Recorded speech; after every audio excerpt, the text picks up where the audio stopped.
Good morning. So, I actually had a different sermon prepared, and this one kind of came to me on Wednesday, and I'll tell you why in a second. But anyway, let's get started.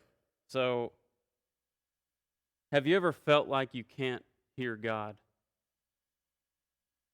I've read about people who say that, they can hear Him talking to them or feel them move in their life, and I honestly am not sure if that's ever happened to me.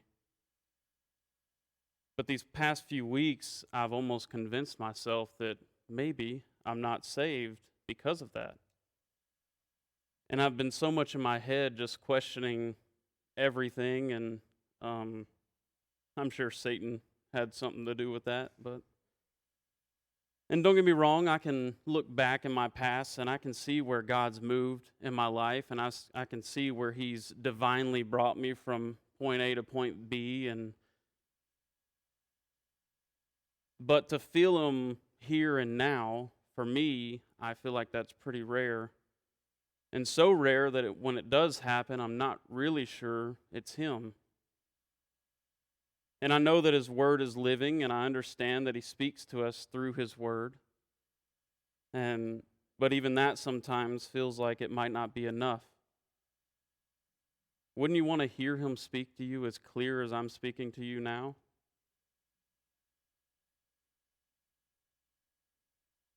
Have you ever asked Him that question? Why don't you speak to me? He spoke to Adam, to Abraham, Isaac, Jacob, Moses, David, Solomon. God talked to all these great people in the Old Testament, and then you've got Jesus who comes on the scene, and He's with them physically, loving on them, teaching them, healing them. It's a question that I ask myself sometimes. And I've even prayed a prayer that sounds a little bit like, well, God, why aren't you talking to me? Just get myself out of my head and bind Satan and his demons out of my head and, you know, talk to me. Talk to me as clear as I'm talking to you. I want to hear you. I want to know what you want from me and what you would have me do. And sometimes I'll say things like, are you even there? Am I not saved? Am I doing something wrong? Is that why I can't hear you? Am I the only one that's prayed like this? I would imagine that at least at some point in all of our lives, we've had these questions, and maybe you still do. But what if all that worry and that anxiety over not hearing Him and not feeling Him move in your lives, what if that's evidence that you are doing the right things and that you are saved and you have a right relationship with Him? I want to share something that I've been reading lately. And this may be something that some of you already know, and it may be something that you've already connected the dots to. But I believe that if you don't know, it'll give you a different perspective on who Jesus is and who God is and what His plan is for salvation. It lays it out in a way that I've never heard before. It's like one of those things where it's right in front of your face, but it just goes over your head. For me, it was. So, for those of us who might not have made that connection, I'd plead with you to pay attention to the words so that you can hear what's going on. So, if you would, let's think back to the Last Supper with Jesus. He was with His disciples, they were taking part in Passover. But this wasn't an ordinary Passover meal, there was something different here. Jesus was proposing to them. He was proposing ultimately to the church as a whole. And I know that sounds odd, but we are the bride of Christ as a church, and you see it throughout the entire Bible, the imagery and the symbolism of us being His bride. And in Jesus' time and his culture, marriage happened in stages. It was a betrothal process, what we're not used to. And once it began, it was a legally binding process. And a lot of times it could take a year, maybe more, before the actual wedding would even take place.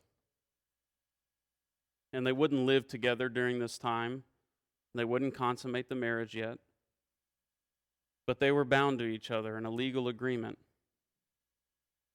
They were fully together, but not together. And this is odd to us, especially in these days, because in American culture, it's completely opposite of that. We live together before we're married, most of us, and we have sex before marriage. And it's odd to us to look at these kind of cultures because it's different from what we do. And some people even live together and refuse to ever get married for whatever reason. And I'm convinced that most people in America that are not Christians probably have no idea that God is the one that instituted marriage. It started with him. And it's a commitment to God, and that's why gay marriage and things like that, they just don't work, because that's not how God set it up. And as Christians, we get married in front of God for a reason. Because it's not only a commitment to each other, it's a commitment to God. And people outside of Christianity, they get married for tax reasons or for a status symbol or maybe just to tie the knot and tie their partner down. So I want to break down the betrothal process in Jesus' day. First, it was common for the father of the groom to choose the bride for the son. And then the soon-to-be groom, he would go to the house of the woman that his father chose. And to her family, he would offer them a present. He'd offer them a covenant and an agreement proposing marriage, which included a price that he was willing to pay for her. And that price was typically an indication of the value that he placed on her. And it didn't work the other way around. The father of the bride didn't pay anything. It was directly up to the groom and his father to pay the price. And if the bride's family accepted his offerings, the groom would then pour a glass of wine for his soon-to-be bride. And at this point, it was directly up to the bride to accept the proposal. And if she did, she would drink from the cup. The groom would follow that, and he would drink from the same cup. And now they were legally bound together. The betrothal process would start. And at the end of this session, the groom would say that she was sanctified unto him through the law of Moses and Israel. But the marriage still would not take place, and it would not be consummated, not yet. And right before the groom would leave the bride's house, he would leave her with gifts. This was a way of reminding her that she was bought for a price, that she was now betrothed in a new covenant to him. So then the groom would go home and he would start the next step in the process. He would build a house, or he would get a room set up, a honeymoon suite. And typically this was in his father's house where he would do this. And as much as he wanted to be with his bride, he wasn't allowed until the construction was done. And the groom didn't determine that either. His father did. Until the construction or the room that he was preparing was up to his father's standards, he couldn't return. But then, after sometimes a year, maybe two, the groom might be able to hear the words from his father, "It's time, go get your bride."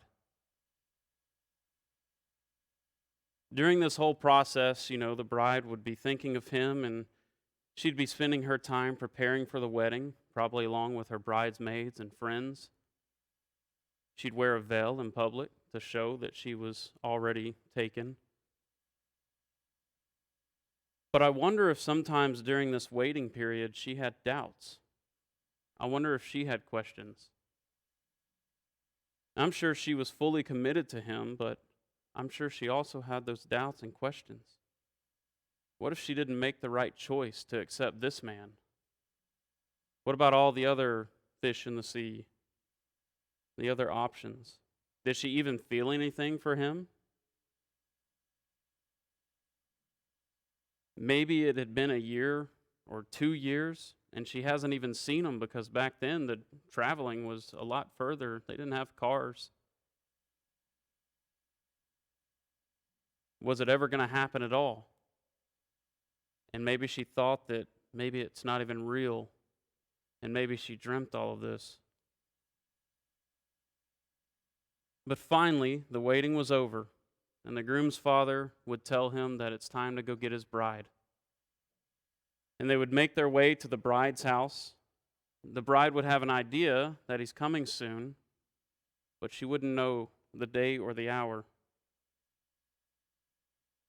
And when he got there, the groom would signal his coming with a loud blast from a ram's horn. And the groom and his party would arrive to receive the bride and her bridesmaids. And then both of the parties together would go back to his father's house. And once they got back, the couple would go into the newly built honeymoon suite.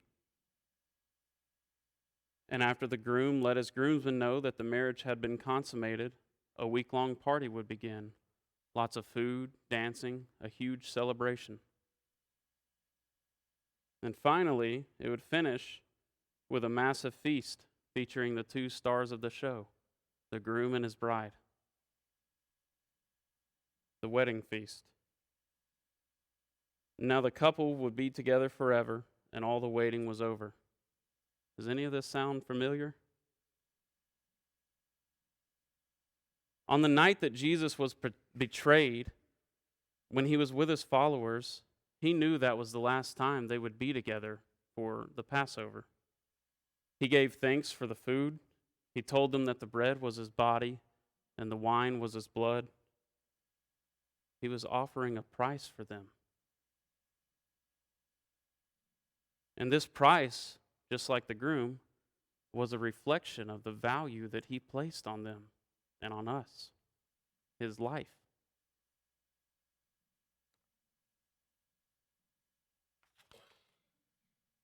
Jesus said, "This is my body given for you." And then he offered them the wine, and he told them that this was the new covenant between him and them and us. And when they drank from that cup, they accepted that proposal. Jesus said he wouldn't drink from the cup again until they were back together in his Father's house. But he told them that he was leaving and he would return again, and this is about the time when Peter, being Peter, wanted to go with him right now and told him that he was going to try to protect them and all that stuff. And Jesus told him that he couldn't go now and that he would later. And then he also told Peter that he would deny him 3 times. If you would, turn to John 14. John 14, and we'll start in verse 1. This is Jesus. Said, "Let not your heart be troubled. Believe in God, believe also in me. In my Father's house are many rooms. If it were not so, would I have told you that I go to prepare a place for you? And if I go and prepare a place for you, I will come again and take you to myself, that where I am, you may be also." Jesus said that he's going to go and prepare a place. He's going to go and prepare the house, the honeymoon suite, if you will, for our arrival. Just like the groom. But before he went, he left us a gift, just like the groom. He said, I'm going to leave you a helper, which is the Holy Spirit.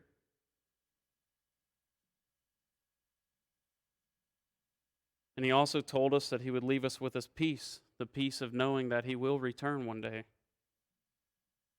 This isn't a hard concept to understand. The entire scene from Jesus' cultural understanding makes perfect sense as a marriage proposal. Even when God was frustrated with his people in the Old Testament, he promised this marriage centuries before Jesus' birth. If you would, turn to Hosea 2. Hosea 2. We'll start in verse 16.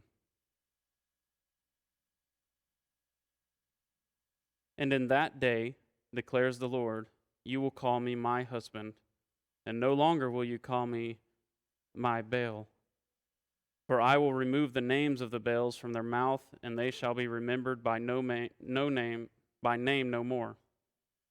And I will make for them a covenant on that day with the beasts of the fields, the birds of the heavens, and the creeping things of the ground. And I will abolish the bow, the sword, and war from the land. And I will make you lie down in safety. And I will betroth you to me forever. I will betroth you to me in righteousness and in justice, in steadfast love and in mercy.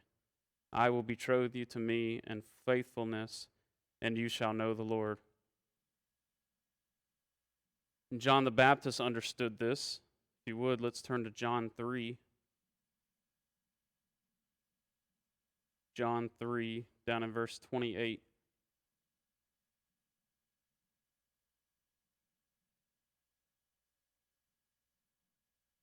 John says, you yourselves bear me witness that I said, I am not the Christ, but I have been sent before him. The one who has the bride is the bridegroom. The friend of the bridegroom who stands and hears him rejoices greatly at the bridegroom's voice. Therefore, this joy of mine is now complete. He must increase, but I must decrease. John said that he must decrease because he understood that Jesus was the bridegroom. And he was only there to prepare his way.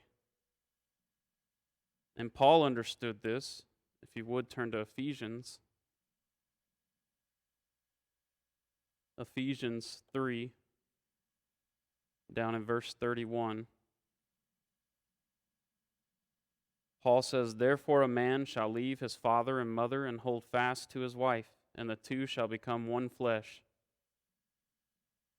And then he says, this mystery is profound, and I am saying that it refers to Christ and the church.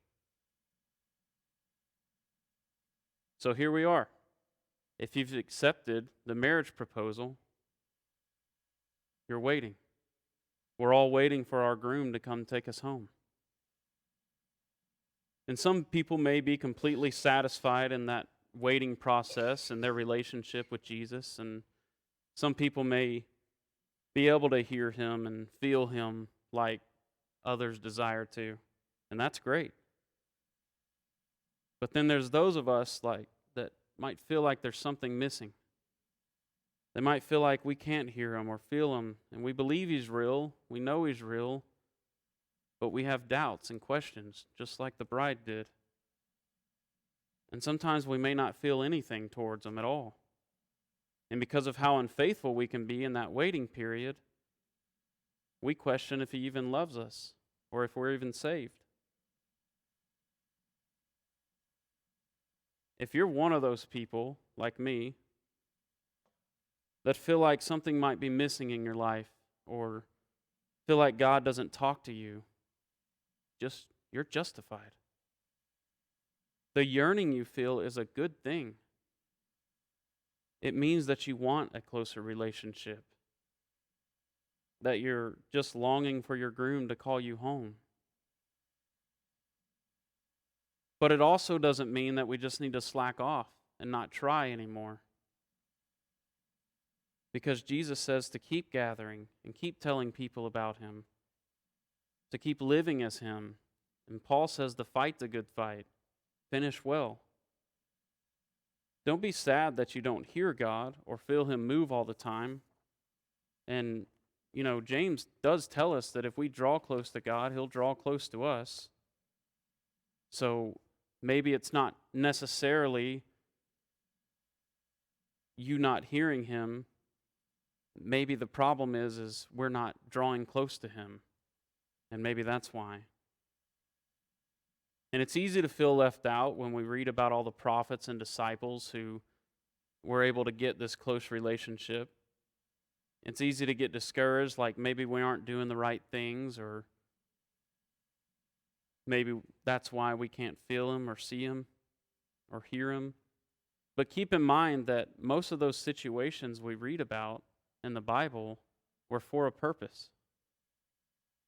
Whether it was starting to gather the Jewish people, or rescuing them, conquering the Holy Land, or even starting the new Christian belief system with the disciples. All of these great heroes of our faith, they had an assignment that directly impacted the history of Christianity. But if you look closer at your Bible, you'll find hundreds of years where God was seemingly absent and silent. And I'm not saying that we don't have a role in history. We most certainly do. And I'm also not saying that it's impossible for God to still talk to people like he used to. I believe he does. I'm saying that maybe God felt like he needed to directly communicate with them. And maybe there's only certain people that he feels like he needs to directly communicate like that. Because now we have our Bibles, and history is complete up until Jesus' return. We have the instructions. We know what we're supposed to be doing as Christians already. So in the meantime, we wait. And waiting is hard sometimes. But the waiting will end one day. One day our groom will come back to receive us to himself. And that's our promise that he leaves with us. That's our peace that he gives us, that we look forward to. Now, if you would, let's turn to Revelation 19.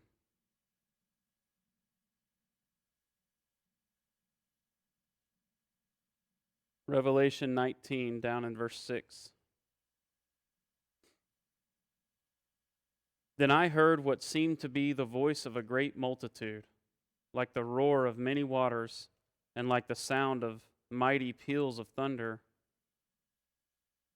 crying out, Hallelujah, for the Lord our God, the Almighty, reigns. Let us rejoice and exalt him and give him glory, for the marriage of the Lamb has come, and his bride has made herself ready. It was granted her to clothe herself with fine linen, bright and pure, for the fine linen is the righteous deeds of the saints. And the angel said to me, Write this, Blessed are those who are invited to the marriage supper of the Lamb. And he said to me, These are the true words of God. It says, like the roar of many waters and like the sound of mighty peals of thunder. Sounds a little bit like the ram's horn that the groom's party used to announce their arrival, doesn't it? And then it says down in verse 7 that the bride has made herself ready. Have you made yourself ready for his return? Have you prepared yourself? We aren't just here to wait on him coming back. We have an assignment. We need to purify ourselves while we're here. Learn to be holy and righteous as much as possible in this human body. We need to practice and prepare for his return. And we need to stay pure until he returns. Are you ready for his return? Have you clothed yourself with the fine linen that are his righteous deeds? Are you invited? Blessed are those who are invited to the marriage supper of the Lamb. If you haven't been living right, don't you want to make it right? And if you aren't invited to the feast yet, or think you might not be, don't you want to be?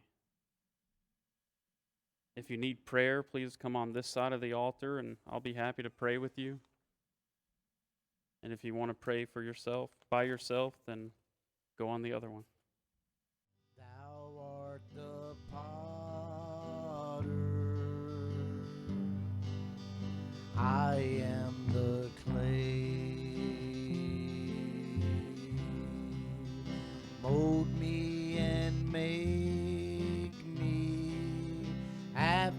Master, thy will,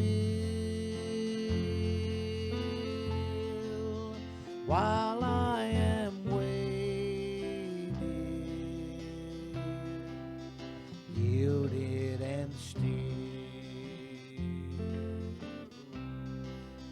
Have thine own way, Lord, have thine own way. Search me and try me, Master, today. Whiter than snow, Lord, wash me just now, as in thy presence humbly I bow. Have thine own